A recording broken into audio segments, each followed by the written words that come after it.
வெட்கப்பட்டு போவதில்லை. உமது திருநாமம் அறிந்தவர்கள் கைவிடப்படுவதில்லை.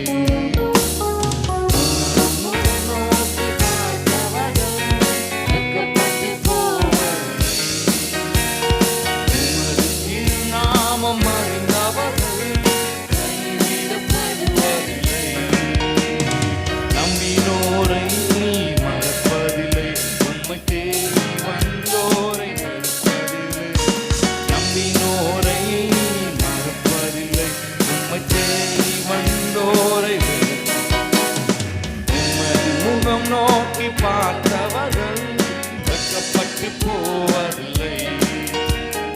உமது திருநாமம் அறிந்த